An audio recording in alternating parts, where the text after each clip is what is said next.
بسم اللہ الرحمن الرحیم۔ السلام علیکم ورحمۃ اللہ وبرکاتہ۔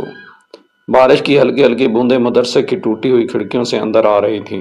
کمرے میں بیٹھے بچے خاموشی سے سبق پڑھ دہرا رہے تھے۔ ہر بچے کے چہرے پر خوف صاف نظر آ رہا تھا، کیونکہ آج پھر استاد مدرسہ مولانا قاری جمیل صاحب غصے میں تھے۔ ان کے ہاتھ میں لمبی چھڑی تھی اور ان کی آواز پورے مدرسے میں گونج رہی تھی۔ جسے سبق یاد نہیں ہوگا آج اسے سزا ضرور ملے گی۔ یہ سنتے ہی ایک دہلا پتلا بچہ کانپنے لگا۔ اس کا نام حارث تھا، عمر صرف 12 سال، مگر حالات نے اسے وقت سے پہلے بڑا کر دیا تھا۔ حارث ایک غریب بیوہ ماں کا اکلوتا بیٹا تھا۔ باپ کئی سال پہلے انتقال کر چکا تھا۔ ماں لوگوں کے گھروں میں سلائی کر کے گھر چلاتی تھی۔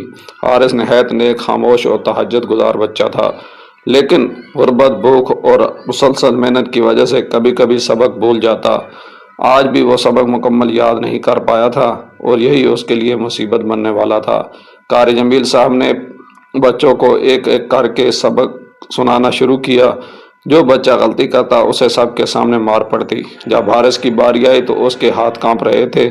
سناؤ سبق، حارث نے دھیمی آواز میں پڑھنا شروع کیا، مگر 2 آیات کے بعد رک گیا۔ آگے؟ جی حضرت، مجھے تھوڑا بھول گیا۔ یہ سنتے ہی قاری صاحب کا چہرہ غصے سے سرخ ہو گیا۔ بھول گیا؟ تم لوگ قرآن پڑھنے آئے ہو یا کھیلنے؟ انہوں نے چھڑی اٹھائی اور حارث پر برسانا شروع کر دی۔ چھڑی کے ہر ضرب حارث کے جسم سے زیادہ اس کے دل پر لگ رہی تھی۔ باقی بچے خوف سے سر جھکا کر بیٹھ گئے۔ حارث روتا رہا، حضرت معاف کر دیں، کل یاد کر لوں گا۔ لیکن استاد کا غصہ کم نہ ہوا، یہاں تک کہ حارث زمین پر گر گیا۔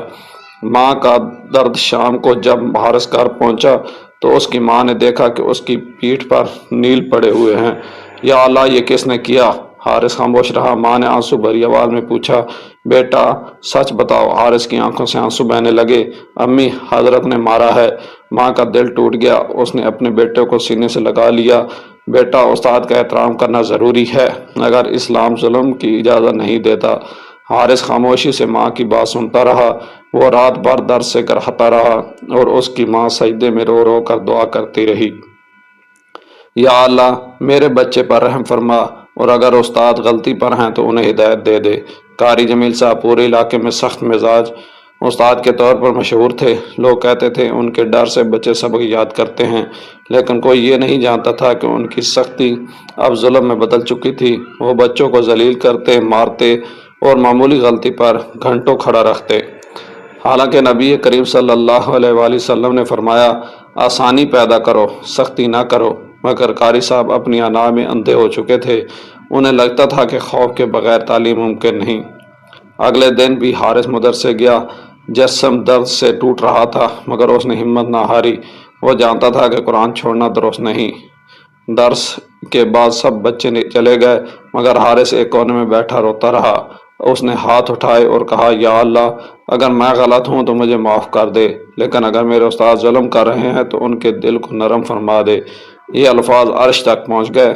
اسی ہفتے شہر سے ایک بزرگ عالم مولانا عبدالحکیم صاحب مدرسے کے دورے پر آئے۔ وہ نہایت نرم دل اور علم والے انسان تھے۔ انہوں نے بچوں سے محبت سے بات کی۔ جب انہوں نے حارث کو دیکھا تو چونک گئے۔ بیٹا، تم اتنے خوفزدہ کیوں ہو؟ حارث خاموش رہا، لیکن اس کی آنکھوں نے سب کچھ بیان کر دیا۔ مولانا عبدالحکیم صاحب نے باقی بچوں سے پوچھا تو حقیقت سامنے آ گئی۔ انہوں نے گہری سانس لی۔ استاد اگر شفقت چھوڑ دے تو علم دل میں نہیں اترتا۔ اس شام مولانا عبدالحکیم صاحب نے قاری جمیل کو تنہائی میں بلایا۔ قاری صاحب، کیا آپ جانتے ہیں کہ رسول اللہ صلی اللہ علیہ وسلم بچوں کے ساتھ کیسے پیش آتے تھے؟ قاری صاحب خاموش رہے۔ مولانا نے کہا، نبی کریم صلی اللہ علیہ وسلم نے کبھی کسی بچوں کو ظلم سے نہیں سکھایا۔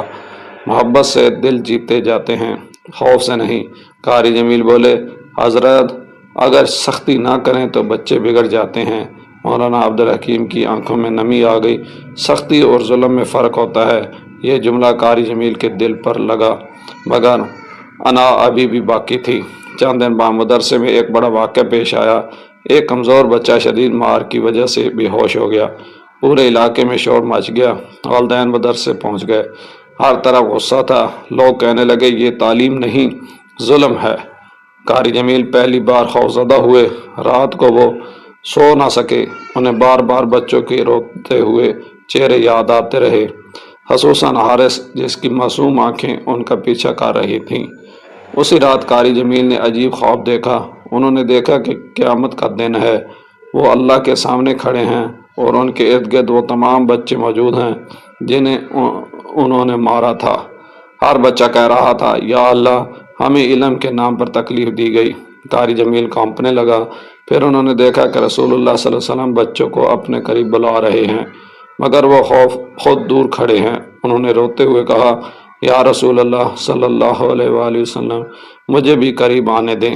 مگر ایک آواز آئی، جس نے بچوں پر رحم نہ کیا اس پر رحم کیسے ہوگا؟ قاری جمیل چیخ مار کر اٹھ بیٹھے، پورا جسم پسینے میں بھیگا ہوا تھا۔ توبہ! فجر کے وقت وہ سیدھا مسجد گئے۔ وہ سجدے میں گر کر رونے لگے، یا اللہ، میں نے غرور میں آ کر ظلم کیا، مجھے معاف فرما دے۔ نماز کے بعد وہ مدرسے پہنچے۔ تمام بچے حیران تھے، آج پہلی بار قاری جمیل کے ہاتھ میں چھڑی نہیں تھی۔ انہوں نے سب بچوں کے سامنے اعلان کیا، آج میں تم سب سے معافی مانگتا ہوں۔ بچے حیران رہ گئے۔ پھر وہ حارث کے پاس گئے، بیٹا مجھے معاف کر دو۔ حارث کی آنکھوں سے آنسو نکل آئے، حضرت میں نے تو پہلے ہی معاف کر دیا تھا۔ یہ سن کر قاری جمیل پھوٹ پھوٹ کر رونے لگے۔ محبت کا اثر وقت ختم ہو گزرتا گیا۔ اب مدرسے کا ماحول بدل چکا تھا۔ جہاں پہلے خوف تھا وہاں اب محبت تھی۔ بچے خوشی سے مدرسے آتے، قاری جمیل عربی سے پڑھاتے۔ اگر کوئی سبق بھول جاتا تو کہتے، بیٹا کوئی بات نہیں، دوبارہ کوشش کرو۔ حارث بھی پہلے سے زیادہ محنت کرنے لگا۔ چند سال بعد وہ پورے علاقے کا بہترین حافظ قرآن بن گیا۔ لوگ حیران ہوتے تھے کہ اتنی غربت کے باوجود اس بچے کے چہرے پر اتنا نور کیسے ہے، اور حارث ہمیشہ یہی کہتا، قرآن محبت سے سیکھا جاتا ہے، خوف سے نہیں۔ ایک رات حارث کی ماں تہجد میں رو رہی تھی، مگر آج اس کے آنسو غم کی نہیں، خوشی کے تھے۔ یا اللہ، تو نے میرے بچے کو عزت دی اور ایک ظالم دل کو ہدایت دے دی۔ اسی وقت حارث نے قرآن کی تلاوت شروع کی۔ گھر کا چھوٹا سا کمرہ نور سے بھر گیا۔ ماں نے بیٹے کو دیکھا اور مسکرا دیا۔ دنیا کا اصول ہے کہ ظلم چاہے استاد کرے، والدین کریں یا کوئی اور، اللہ کے نزدیک ظالم ظلم ہی رہتا ہے۔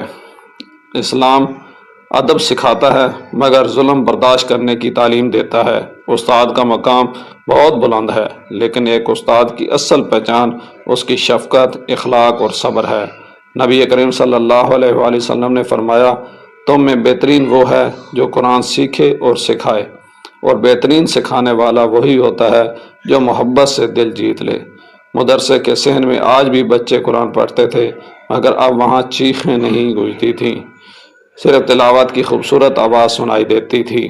قاری جمیل ایک طرف بیٹھے بچوں کو محبت سے دیکھ رہے تھے، حارث قرآن سنا رہا تھا، اور قاری صاحب کی آنکھوں سے آنسو بہہ رہے تھے، کیونکہ انہوں نے جان لیا تھا، چھڑی سے ڈر پیدا کیا جا سکتا ہے، مگر علم اور دین کی محبت صرف اخلاق سے دی جا سکتی ہے۔